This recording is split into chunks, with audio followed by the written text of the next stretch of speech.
Have you ever looked around and felt like everyone else was following a script you were never given? It's a strange and quiet ache, isn't it?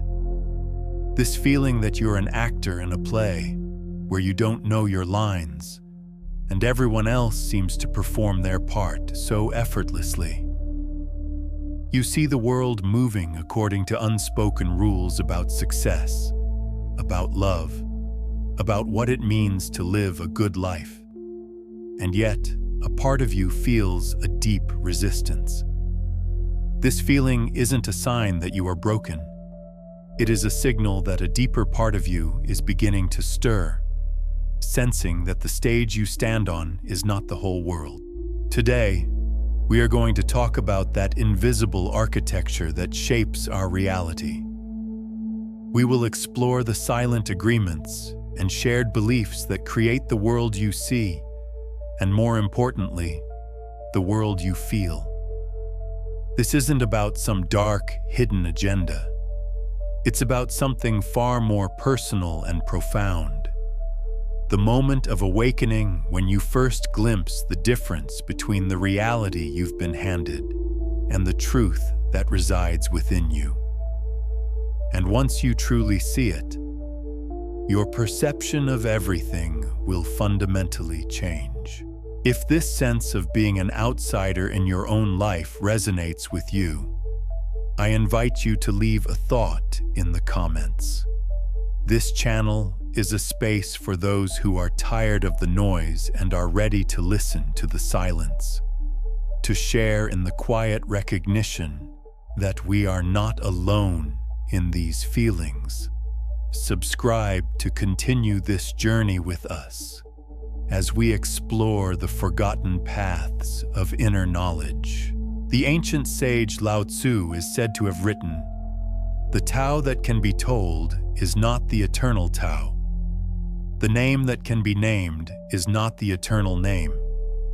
He was reminding us that the moment we put a label on something, be it success, reality, or even self, we limit it. We mistake the map for the territory. The script we see everyone following is made of these names, these labels. But the truth of your existence, the eternal part of you, cannot be named or written into any script. So let us begin to look beyond the names and see what lies beneath. The path to seeing the world differently does not begin with a flash of light or a clap of thunder. It does not begin with discovering a hidden map or being given a secret key. It begins much more quietly. It begins with a feeling. The very same feeling we spoke of just a moment ago. That sense that you are standing on the edge of the crowd, that you are somehow apart from the great, flowing river of humanity that seems to move with such purpose. For your whole life, you may have been told that this feeling is a problem to be solved. You may have interpreted it as loneliness, as anxiety, as a flaw in your character. You may have thought, "I must try harder to fit in. I must learn to want what they want. I must learn to find joy in the things that they celebrate." And so you try. You put on the costume. You learn the lines. You dance the steps. And for a little while, it might even work. You might find moments of comfort in the approval of others, a temporary warmth in the feeling of belonging. But then, in a quiet moment, when the applause dies down and you are left alone with your own thoughts, the feeling returns. The quiet ache, the sense of wrongness. What if this feeling is not a flaw? What if it is not a sign of your failure, but the first sign of your success? What if this feeling of otherness is, in fact, the voice of your truest self, attempting to get your attention? Imagine your essence, your soul, as a perfectly tuned instrument, and imagine the world as a grand orchestra, playing a very loud, very repetitive, and very specific song. The song is about ambition and accumulation and distraction. It has been playing for so long that most people have forgotten that any other music exists. They simply accept it as the sound of reality itself. But your instrument, your soul, remembers another melody. It holds a different vibration. And so, when you try to play along with the orchestra, you create a subtle dissonance, a feeling of being out of tune. The world tells you that you are the one who is wrong. You are the note that is sour. You must retune yourself to match the orchestra. But your inner truth, that deep, quiet feeling, is whispering something else. It is whispering, it is not you that is out of tune. It is the song. This is the first and most crucial step, to reframe that persistent feeling of not belonging. It is not a wound to be healed. It is a compass. It is the North Star of your inner world, trying to guide you back to your own authentic frequency. The discomfort you feel is a sacred signal. It is a sign that you are still connected to something deeper than the surface-level reality that everyone else seems to accept. Do not run from this feeling. Do not try to numb it or silence it. For the first time, perhaps, I invite you to simply sit with it, to listen to it, to honor it as a message from a part of you that has never forgotten who you truly are. This feeling is trying to make you aware of something you were never meant to see. It is trying to show you the script. Now, what is this script? It is not written on paper. It is not stored in a vault. It is written in the air we breathe, in the expectations of our families, in the images we see on our screens, in the very structure of our language. The script is the collective dream of our culture. It is a set of unspoken agreements about what is valuable, what is real, and what it means to be a person. The primary language of this script is the word should. Think about how deeply this one word has burrowed into your consciousness. You should get good grades. You should go to a good college. You should find a stable, respectable career. You should buy a house. You should get married. You should have children. You should be happy. You should be productive. You should be confident. You should be thinner, richer, more popular, more successful. The list is endless. It is a relentless pressure, a constant whisper in the back of your mind, measuring you against an invisible yardstick. Where did this yardstick come from? Did you choose it? Did you sit down one day and decide that these specific achievements and states of being were the absolute definition of a life well lived? Or did you simply absorb them? You absorbed them from your parents, who absorbed them from their parents. You absorbed them from your teachers, from the movies you watched, from the advertisements you saw. These shoulds become the bars of an invisible cage. We believe we are making free choices, but we are often just choosing between a few pre-approved options that the script has offered us. The choice between this career or that career, when the real question is whether the entire concept of a career as the centerpiece of your identity is authentic to you.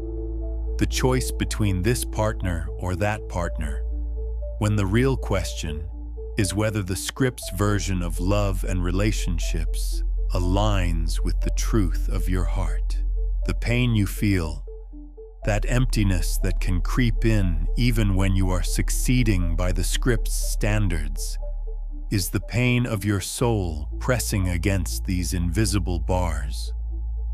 You might achieve a goal you were told you should want, like a promotion at work, and there is a brief moment of satisfaction. The world pats you on the back. Your family is proud. But then the feeling fades and the quiet emptiness returns. Why? Because the goal was not born from your own deep, authentic desire. It was a goal given to you by the script. You have successfully played your part, but the real you, the observer behind the actor, remains unfed. To begin to see the script, you must become a detective of your own thoughts and feelings. The practice is one of gentle, non-judgmental observation. The next time you feel a wave of anxiety or guilt or pressure, I want you to try something. Instead of being swept away by it, just pause. Take a breath and ask a simple question. What is the should behind this feeling? Are you feeling anxious? Perhaps the underlying thought is, I should have figured my life out by now. Where did that timeline come from? Who decided on that by now?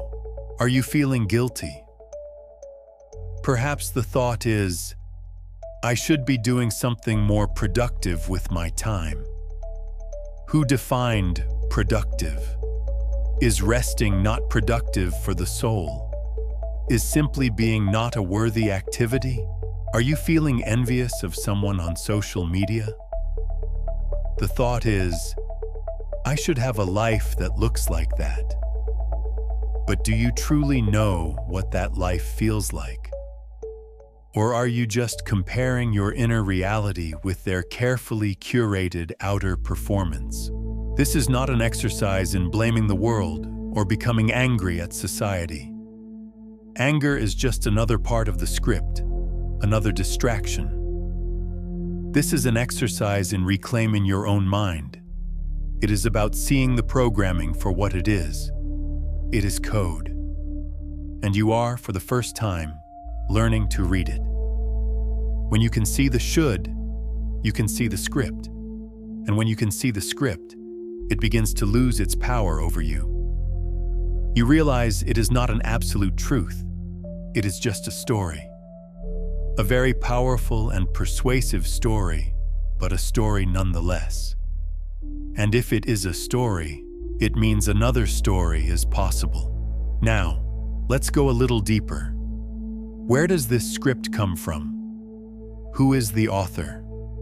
The answer is both simple and incredibly complex. There is no single author.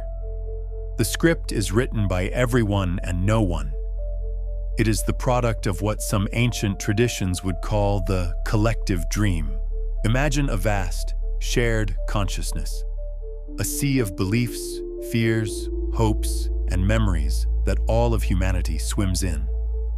This is the mind of the culture. It functions to create a stable, predictable reality so that we can cooperate. In order for a society to function, we have to agree on certain things. We have to agree that these pieces of paper or digital numbers have value, so we call it money.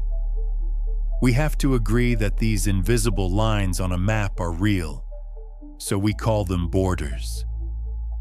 We have to agree on laws, on customs, on shared histories. These agreements are not inherently bad. They are tools.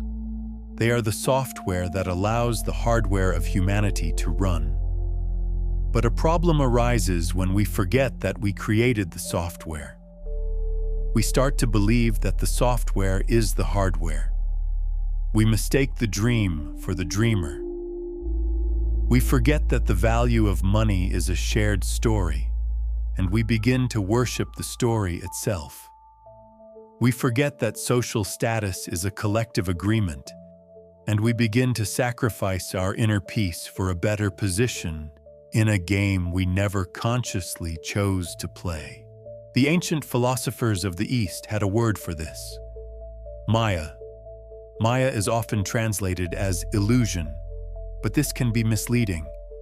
It does not mean that the world is not real. The chair you are sitting on is real. The pain you feel is real. The sun that rises in the morning is real. Maya refers to the veil of interpretation, the layer of names and forms and judgments that we project onto reality and then mistake for reality itself. It is the script. Seeing through Maya, seeing the script, does not mean the world disappears. It means you see it for the first time without the filter of the collective dream.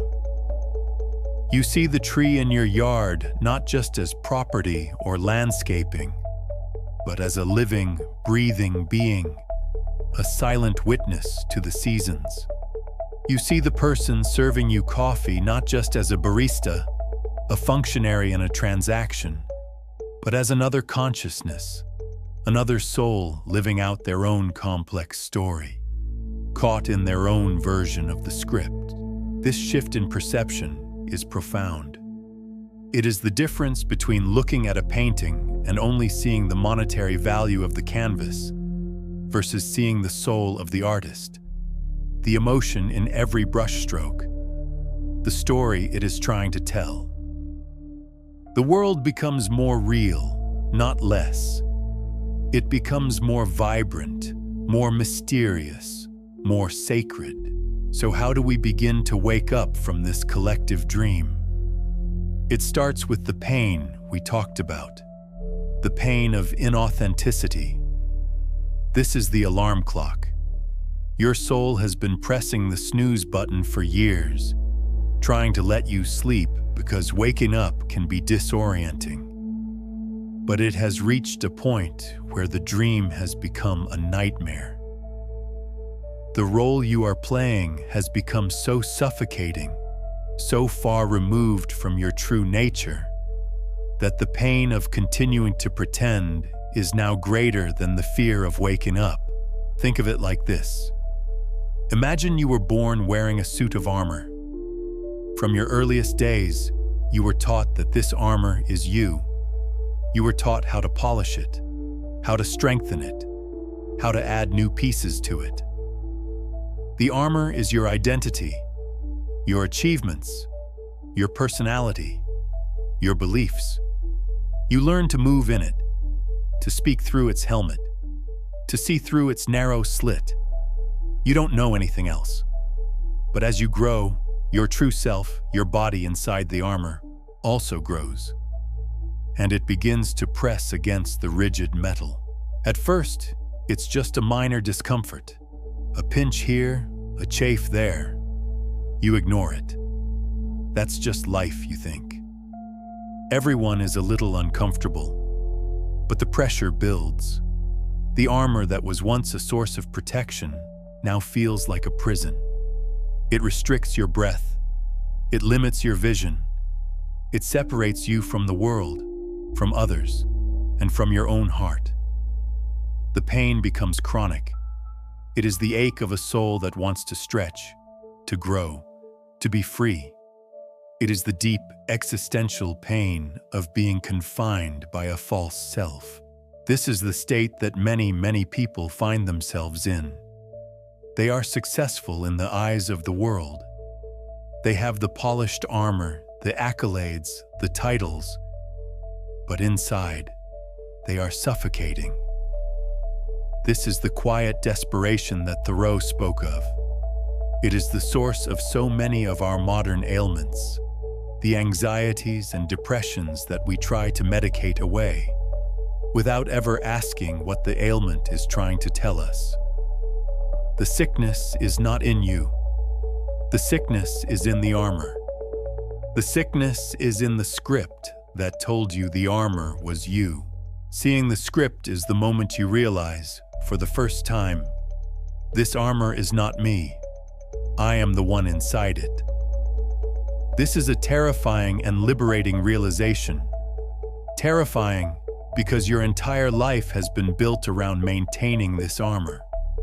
Your relationships, your career, your sense of security. It all seems to depend on it. Who would you be without it? The thought can feel like a death, but it is also liberating, because it means the pain is not permanent. It means the prison has a door. You do not have to destroy the armor all at once. That would be too shocking to the system. The first step is simply to become aware of it, to feel where it pinches, to notice how it restricts your movement, to understand that there is a difference between the true you and the role you have been playing. This brings us to a simple, yet powerful practice. It is the practice of neutral observation, of becoming the witness to your own experience. It does not require you to go to a monastery or sit for hours in meditation, although those can be powerful tools. It is something you can practice right now, in this very moment. As you are listening to these words, notice the sensations in your body. Notice the feeling of the air on your skin. Notice the subtle rhythm of your own breathing. Do not try to change it. Do not judge it as good or bad. Simply notice. You are not your body. You are the one who is aware of your body. Now, notice your thoughts. Watch them as they drift through your mind. A thought about the past, a thought about the future, a worry, a memory, a judgment. See them like clouds passing in the sky. You are not your thoughts. You are the sky in which the clouds appear. You are the silent, spacious awareness that witnesses the thoughts. This is the shift. From being the actor lost in the drama to becoming the audience watching the play. From being the prisoner trapped in the cell to being the observer who sees the prison for what it is. Let's apply this to the script. The next time you are in a social situation and you feel the pressure to be interesting or funny or agreeable, just observe that pressure. Feel it in your body. Where is it? A tightness in the chest? A knot in the stomach? Watch the thoughts that arise. I hope they like me. What should I say next? Am I being awkward? Do not judge these thoughts. Do not try to force them away.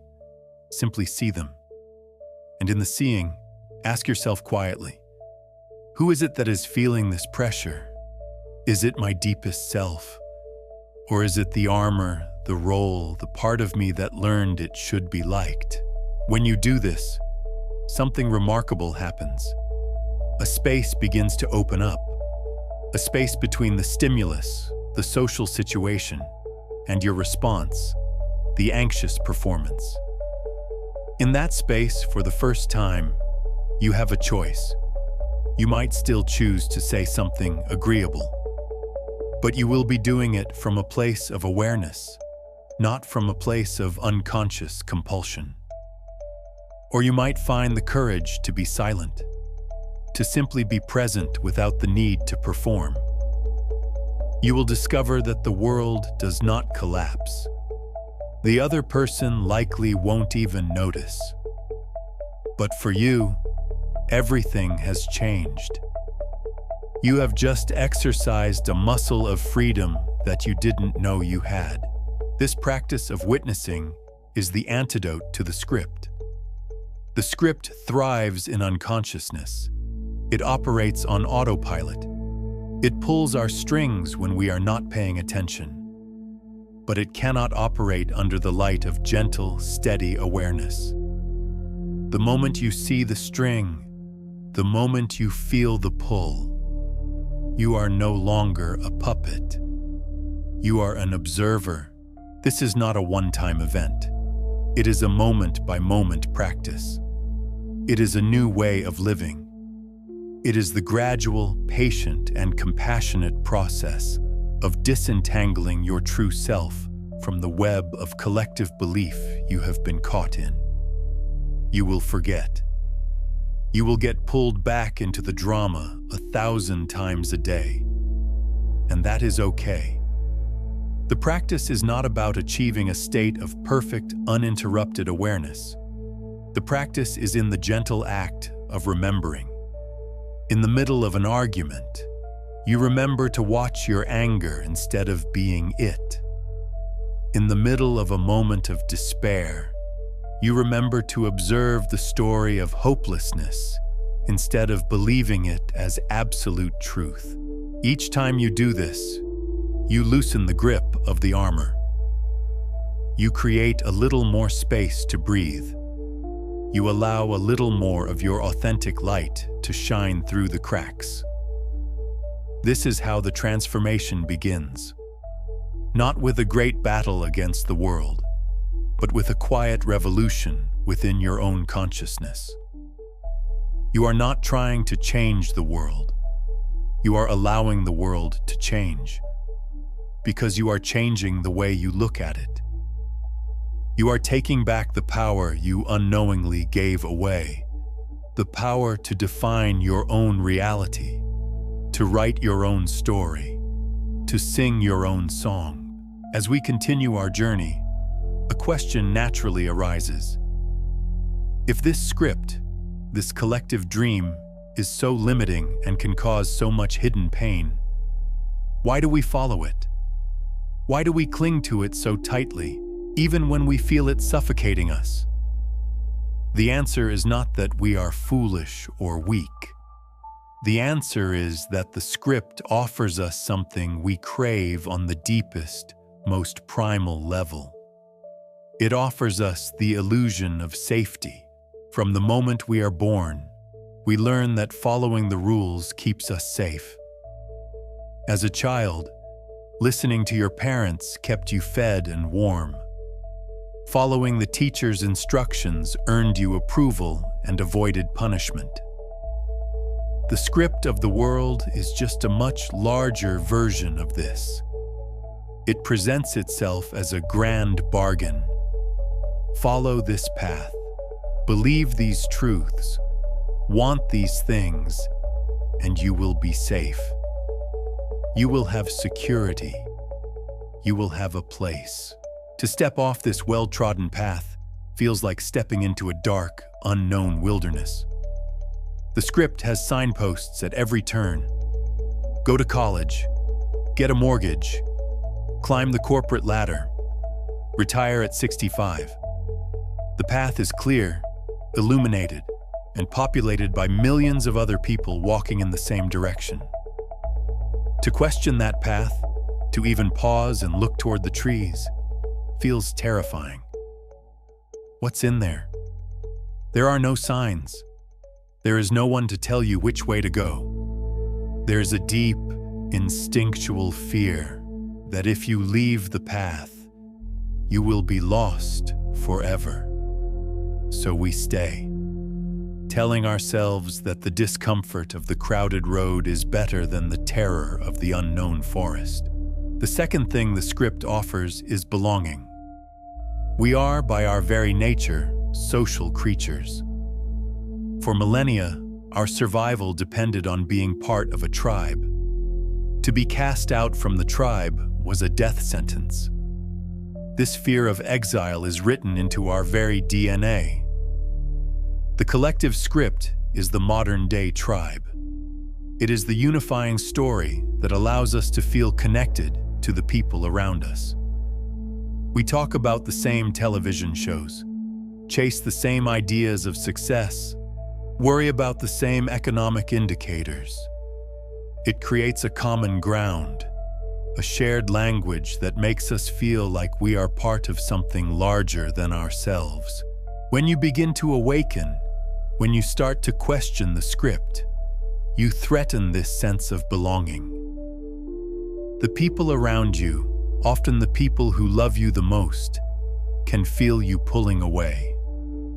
When you say, "I don't think this career is making me happy," they might hear, "The life you have chosen is wrong." When you say, "I'm not interested in chasing more money," they might feel that you are judging their own ambitions. Your awakening becomes a mirror in which they might see their own sleeping state. and that can be deeply uncomfortable. So they will often try to pull you back, not out of malice, but out of a genuine loving fear. A fear for you, and a deeper, unspoken fear for themselves. They become the unconscious guardians of the script, trying to protect the integrity of the collective dream because their sense of reality depends on it. And the third reason we follow the script is its seductive simplicity. To invent your own life, to define your own values, to create your own meaning from scratch is a monumental task. It requires immense courage, self-reflection, and a willingness to live with uncertainty. The script, on the other hand, is easy.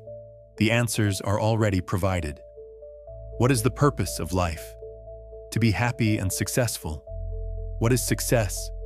A good job, a nice house, a loving family. The recipe is written out for you. All you have to do is follow the steps. It absolves you of the terrifying responsibility of true freedom. It is easier to be a soldier following orders, even if the war is meaningless, than it is to be a lone explorer who must draw their own map with every step. So do not judge yourself for the years you have spent asleep. You are not a fool. You are seeking safety, belonging, and simplicity. You are doing what you were taught to do, what your very biology compelled you to do. Have compassion for the part of you that chose to follow the script. It was only trying to protect you. The awakening we are speaking of is not about violently rejecting that part of you. It is about lovingly integrating it, thanking it for its service, and gently explaining that you no longer need the same kind of protection. You are ready to learn to be safe in a new way. Now, let's look at the engine that drives the script. What is the fuel that keeps this entire system running? It is the relentless pursuit of external validation. The script functions by convincing you that your sense of worth is not inherent. It is not something you are born with. It is something you must earn from the outside world. It teaches you to be a beggar, constantly holding out your cup, hoping that someone or something will drop a coin of validation into it. This currency of the script comes in many forms. The most obvious one is approval. From a young age, we are trained to perform for it. The gold star from the teacher, the good job from a parent, the applause from the crowd. As adults, this morphs into the number of likes on a social media post, the praise from a boss, the admiration of our peers. We become actors, constantly adjusting our masks, changing our lines, trying to guess what the audience wants to see. We live in a state of quiet anxiety, perpetually scanning the faces of others to see our own reflection. Am I good enough? Do they like me? Am I accepted? The tragedy is that we are asking a question that no one outside of ourselves is qualified to answer. The second form of currency is status. Status is the script's system of ranking human beings. It is a hierarchy built on symbols, job titles, academic degrees, the brand of car you drive, the neighborhood you live in. These are all just ideas, stories we have collectively agreed to imbue with meaning. There is nothing intrinsically more valuable about a chief executive officer than a janitor. They are both human beings performing a function. But the script tells us there is a vast difference in their worth, and we believe it. We chase the titles, the promotions, the symbols of status, believing that if we can just climb high enough on this imaginary ladder, we will finally feel worthy. We sacrifice our time, our health, our peace of mind, all to get a better vantage point in a game that we never realized is entirely made up. And the third, most pervasive currency is accumulation. The script is built on the myth of more. It whispers that happiness, freedom, and contentment are waiting for you, but they are things to be acquired. You need more money. You need a bigger house. You need the latest phone. You need more experiences to post about, more clothes, more followers. It creates a perpetual state of lack. You are taught to focus on what you don't have, which ensures you can never fully enjoy what you do have. It's like trying to quench a thirst by drinking salt water. The more you drink, the thirstier you become. The person who makes $1 million immediately finds that the script tells them a truly successful person has 10 million. The person who travels to 10 countries is shown images of people who have traveled to 100. The finish line is a mirage that constantly recedes as you approach it. This entire system of external validation, approval, status, accumulation, is the great deception. It is designed to keep you looking for your power everywhere, except for the one place it has always been, inside you. It is a distraction of the highest order.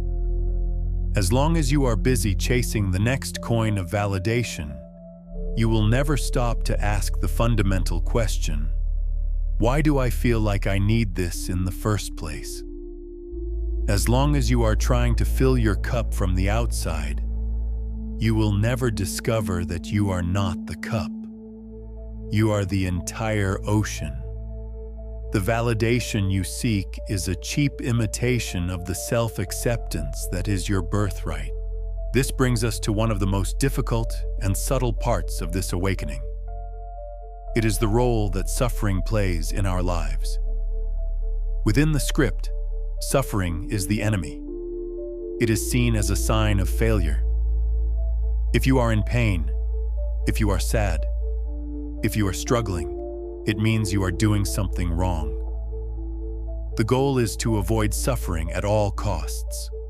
Numb it with entertainment, medicate it with pills, distract yourself with work, cover it up with forced positivity. The script tells you, don't just stand there, do something. But from a place of awareness, from a perspective outside the script, suffering is not the enemy. It is not a sign of failure. It is a messenger. It is a sacred guide. Your pain is a form of spiritual GPS, telling you with perfect precision where you have diverged from your true path. It is a glitch in the matrix that reveals the flawed nature of the code. Every moment of suffering in your life, if you have the courage to look at it without judgment, is a doorway to deeper understanding. That painful breakup that shattered your heart? The script tells you it's a tragedy. Awareness reveals it as an opportunity. It is a chance to look at your beliefs about love and attachment. Did you believe another person could complete you? Were you seeking your worth in their eyes? The pain is a messenger saying, look here, this belief is not true. Your wholeness is not dependent on another. That job you lost, which threw your life into chaos. The script calls it a crisis. Awareness sees it as a shedding. It is a forced opportunity to question your identity. Were you defining yourself by your job title? Was your sense of security tied completely to a paycheck?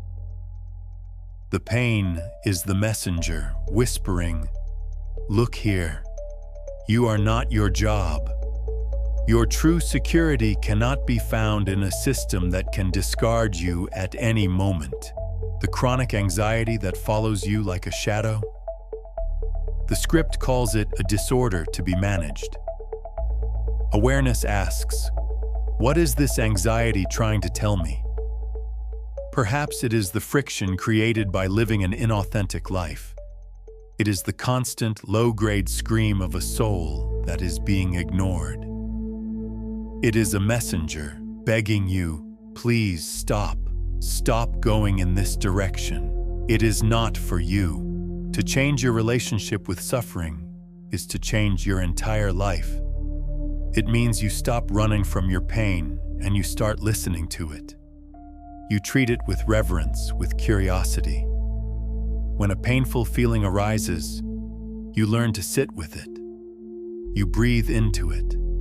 You ask it, what have you come to teach me? What illusion are you here to shatter? What part of the script are you showing me? This is the highest form of alchemy. It is turning the lead of your pain into the gold of your wisdom. You stop being a victim of your life story, and you become a student of it. The things that you once thought were breaking you are now the very things that are breaking you open. So, if we are to stop listening to the loud, demanding voice of the script, and we are learning to listen to the messages of our suffering, what is the new voice we begin to follow? If we abandon the script's map, what compass do we use to navigate? The answer is a faculty that you have always possessed, but were taught to ignore. It is the quiet, subtle, and powerful voice of your intuition. Intuition is the language of your soul. It is your inner guidance system. It does not speak in logical arguments or pro and con lists. It speaks in feelings, in gut sensations, in a quiet knowing that bypasses the rational mind. It is the subtle pull you feel towards a certain book, a certain place, a certain person. It is the subtle sense of repulsion, the feeling of something is not right here, even when everything on the surface looks perfectly fine. It is the spontaneous idea that seems to come from nowhere. It is the wisdom of your body. The script actively discourages intuition. The collective dream values logic, data, facts, and proof. It asks, does it make sense? What's the rational explanation? Where's the evidence? Intuition offers none of these things. Its guidance is often illogical. It might tell you to leave a perfectly good, high-paying job. The rational mind will scream, that's insane, you're throwing everything away. But your intuition quietly knows that this path is a dead end for your soul. It might tell you to trust a stranger that your logical mind has reasons to doubt. It might guide you to take a trip with no destination in mind. We have learned to silence this voice. We dismiss it as just a feeling or wishful thinking. We let our rational, script-trained mind override its subtle guidance. We choose the sensible option, the one that looks good on paper, the one we can justify to others. And in doing so, we walk further and further away from our own truth. The pain of inauthenticity we spoke of is the direct result of a life lived in defiance of one's own intuition. How do you begin to hear it again? You must create silence. The voice of intuition is a whisper. You cannot hear it in the midst of a hurricane. You must quiet the loud, incessant chatter of the mind that is programmed by the script. This is the purpose of practices like meditation, or spending time in nature, or simply sitting in a quiet room and breathing. It is about creating a space between your thoughts, and in that space, you can begin to feel the subtle currents of your inner guidance. Start small. The next time you have to make a minor decision, instead of just thinking it through, pause for a moment. Close your eyes. Take a few deep breaths. Present each option to your inner self and just notice how your body feels. Does one option create a sense of openness, lightness, or expansion in your chest? Does another create a sense of tightness, heaviness, or contraction? Do not judge the feeling, just notice it. This is your body, your subconscious mind, giving you data that is far more ancient and reliable than your conditioned thoughts. Pay attention to synchronicities, those meaningful coincidences that the rational mind dismisses. You think of an old friend, and they call you an hour later. You have a question, and you open a book to a page that holds the exact answer. These are not random accidents. These are winks from the universe, confirmations that you are aligning with a deeper flow. They are the universe speaking the language of intuition back to you, showing you that you are on the right track. Learning to trust your intuition is like developing a muscle. The more you use it, the stronger it gets. The more you follow its guidance and see the positive results, the easier it becomes to trust it with bigger decisions. This is the process of reclaiming your own sovereignty. It is shifting your locus of authority from the external script to your own internal wisdom. You stop asking the world for directions, and you start consulting the map that is written on your own heart. This is the great turning point. It is the moment you stop being a follower of the collective dream and start becoming the conscious dreamer of your own life.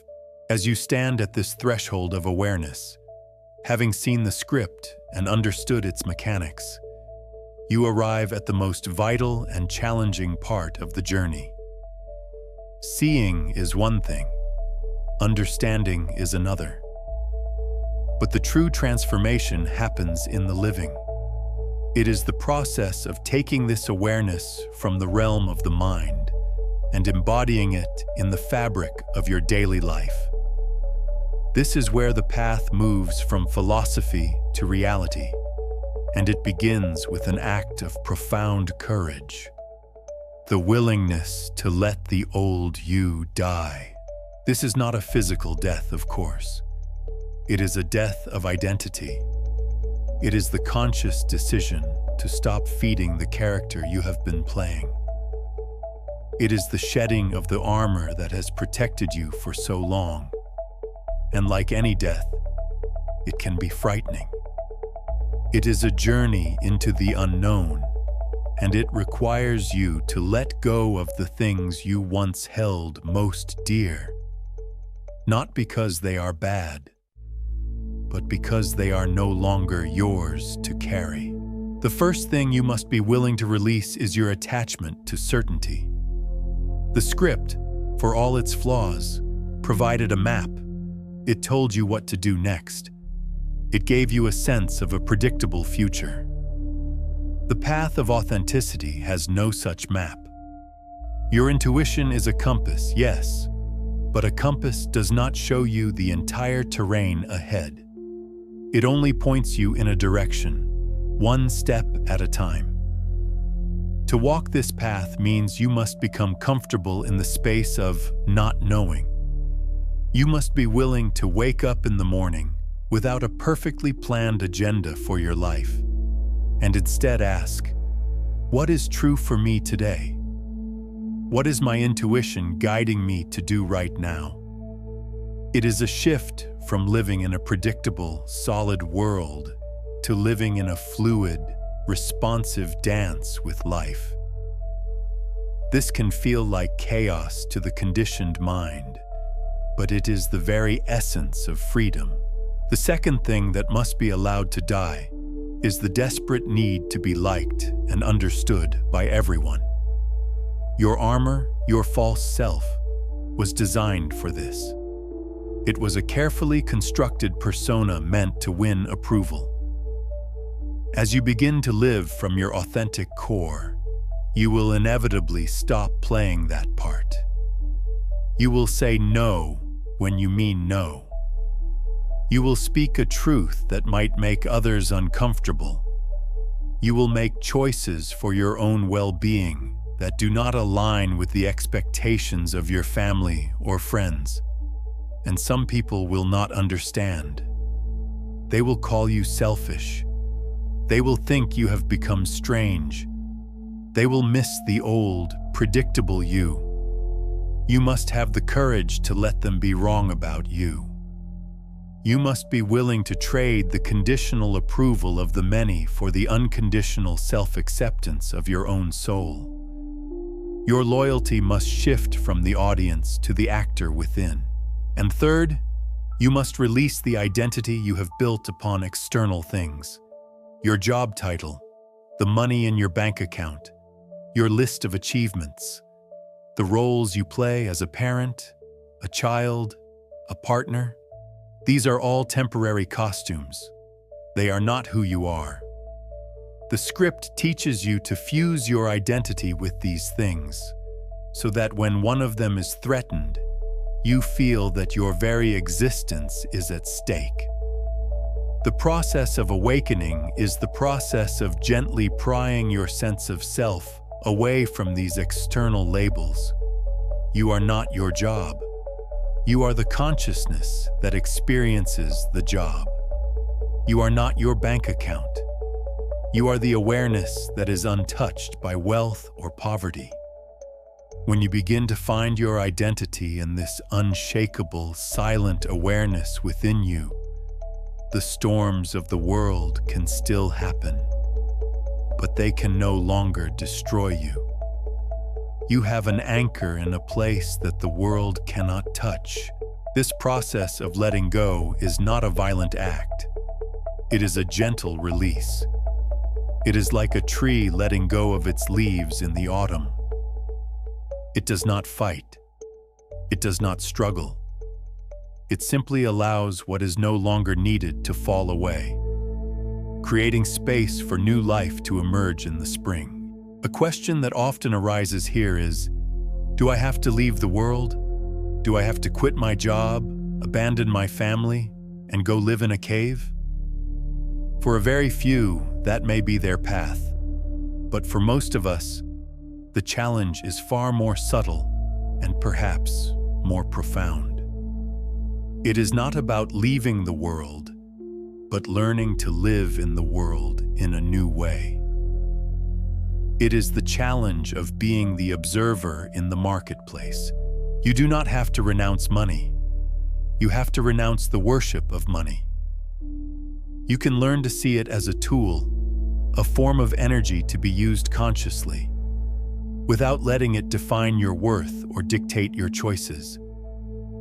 You can work a job, not as a desperate attempt to prove your value, but as a conscious choice to participate in the world, to share your gifts, to serve others, or simply to acquire the resources needed to live your life. The action may look the same on the outside, but the inner state is completely different. You are playing a part in the game, but you are no longer lost in the illusion that the game is real. You are the actor who knows they are in a play. You can go to a social gathering and see the scripts playing out all around you. You can see the dance of egos, the quest for status, the performance of personalities. But instead of judging it or feeling superior to it, a deep sense of compassion arises. You see your fellow human beings, trapped in the same illusions you are just beginning to escape. You see their pain, their insecurity, their desperate longing for love and acceptance beneath the armor they wear. And so you interact with them, not from your armor, but from your authentic self. You offer them not judgment, but presence. You listen. You see them. You offer them a moment of genuine connection, a brief respite from the exhausting performance of their lives. This is what it means to be a quiet revolutionary. You do not fight the script. You do not protest it. You simply render it obsolete within your own consciousness. You become a walking, breathing embodiment of a different possibility. And your presence, your calm, your authenticity becomes a silent invitation for others to question their own scripts. You do not need to preach. Your life becomes the sermon. As you cease to draw your energy from the external world, you must learn to generate it from within. This is the great pivot from seeking to being. The script is a system of seeking. You are always seeking the next promotion, the next relationship, the next purchase, the next experience that will finally make you feel whole. The authentic life is a system of being. It is the discovery that the wholeness you have been seeking is already present within you, buried beneath the noise of the conditioned mind. The primary source of this internal power is radical self-acceptance. The self-improvement industry is a product of the script. It is based on the premise that you are fundamentally flawed and need to be fixed. It keeps you forever striving, forever feeling not good enough. Self-acceptance is the antidote. It is the practice of looking at all parts of yourself, the light and the shadow, the strengths and the weaknesses, the confidence and the fear, and saying, "You belong. You are all welcome here." It is not about being passive or never growing. It is about understanding that true growth comes from a place of love, not from a place of self-rejection. When you stop fighting yourself, you liberate an immense amount of energy that can then be used for conscious creation. From this self-acceptance flows intrinsic motivation. You begin to choose your actions based on the inherent joy and meaning they bring, not on the external rewards they might offer. You might take up painting not to become a famous artist, but because the act of putting color on a canvas makes your soul feel alive. You might spend an afternoon playing with a child, not because it's a productive use of time, but because it connects you to a state of pure presence and wonder. You learn to follow your curiosity, your joy, your sense of purpose. You begin to build a life that feels good on the inside, rather than one that just looks good on the outside. This is the source of a deep and unshakable fulfillment that no amount of money or status can ever buy. And ultimately, this leads you to connect with the simple joy of being.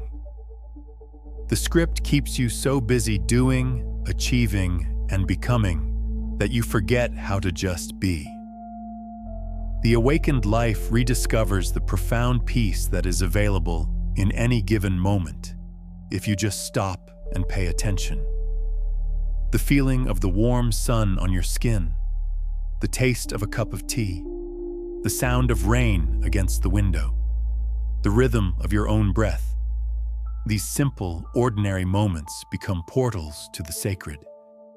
You realize you don't need to go anywhere or get anything to feel a sense of peace and fullness. It is right here, right now, in the stillness beneath the surface of life.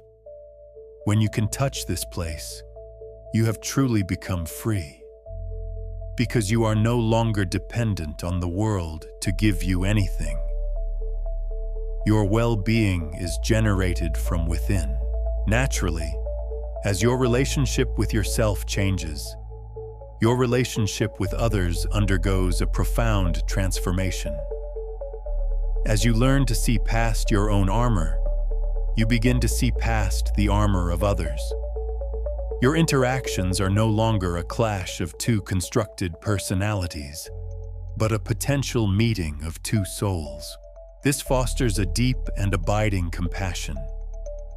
When someone acts out of anger, fear, or arrogance, you no longer see an attack. You see a person in pain. You see a person who is deeply identified with their armor and is desperately trying to protect themselves. You see their struggle, and you can respond with kindness rather than reactivity. This doesn't mean you allow people to harm you. Setting healthy boundaries is a crucial act of self-love. But you can do so from a place of calm compassion rather than righteous anger. Your circle of relationships may change. Some friends, who were connected only to your old mask, may drift away. This can be painful, but it is a natural clearing. You are making space for connections that are based on authentic resonance. You begin to attract people who see and celebrate the real you, and who are on a similar path of self-discovery. These relationships are not based on need or status or mutual distraction. They are based on a shared journey, on mutual support for each other's growth, on the joy of connecting from a place of truth. The depth of these connections is infinitely more nourishing than the shallow validation of 1,000 acquaintances. Finally, it is essential to understand that this path of awakening is not a destination at which you one day arrive. You will not wake up one morning and be enlightened, forever free from the pull of the script. It is a lifelong practice. It is a spiral path, not a linear one. You will have moments of crystal clear awareness, and you will have days or even weeks where you fall back asleep and get lost in the old patterns. You will forget. The goal is not to never forget. The goal is to get better at remembering. The measure of your progress is not how long you can stay in a state of awareness, but how quickly and compassionately you can return to it once you realize you have been lost. There is no perfection. There is only practice. Be gentle with yourself. Be patient with yourself. The conditioning of a lifetime does not unwind overnight. To see the world in this new way is a profound and irreversible shift. You can never go back to fully believing in the old dream once you have seen it for what it is. The world does not change, but you have changed, and so your experience of the world is transformed. It becomes a place not of threat, but of mystery. A place not of competition, but of connection. A place not to be conquered, but to be explored. You have stepped out of the audience and onto the stage of your own life, not as an actor reading someone else's lines, but as the author, the director, and the dreamer of your own unfolding story. We have traveled a great distance together in this space, moving from a quiet, unnamed feeling of being an outsider to seeing the very architecture of the reality that created it. We have looked at the invisible script, its language of shoulds, and the collective dream that holds it in place. We have seen how it runs on the fuel of external validation and is guarded by our own fears. We have seen how our deepest suffering is not a curse, but a sacred messenger, and how the quiet voice of intuition has been waiting patiently for us to listen. And so you may be asking, what is the solution? What is the great secret to living in this new reality? The truth is that there is no secret formula to be given, no 5-step plan to follow. To offer you another system would be to simply offer you another, perhaps more beautiful, cage. The true path forward is not in finding a new set of answers, but in becoming comfortable living in the questions. It is in the courageous act of withdrawing your belief from the old story and allowing your own authentic story to emerge from the silence. The only shift you are asked to make is one that is both simple and profound. To move the source of your authority from the outside world to your own inner world. It is to trust the wisdom of your own feelings more than the opinions of the crowd. It is to find more value in a moment of quiet self-acceptance than in a lifetime of applause. This is not something you can understand with your mind alone. You can listen to these words and nod in agreement. But for the change to be real, it must be felt. It must be embodied. It is the difference between reading a book about swimming and the actual feeling of the water holding you up. This is not a knowledge to be acquired, but a memory to be awakened within your very cells. The memory of who you were before the script was ever handed to you. Remember this feeling. The resonance you feel with these words is your own truth calling to you. Know that you are not alone on this path. The feeling that started you on this journey, that sense of being an outsider, is shared by countless souls across the world. We are a quiet tribe, connected not by geography or creed, but by the shared recognition that there is a deeper reality than the one we have been sold. Your inner truth, that quiet voice that you have learned to doubt, is the most important and reliable guide you will ever have. Trust it, nurture it, and be gentle with yourself. This is the journey of a lifetime. There will be moments of confusion, moments of fear, and moments where the pull of the old dream feels overwhelmingly strong. That is not a sign of failure. It is simply a part of the path. Every step, even a step backward, is a part of the journey home to yourself. Your journey is unfolding perfectly, so I will leave you not with an answer, but with a question to carry into the silence of your own heart. What is the one truth you remember when all the words have disappeared? Let this conversation be a doorway. What you find on the other side is yours alone to discover.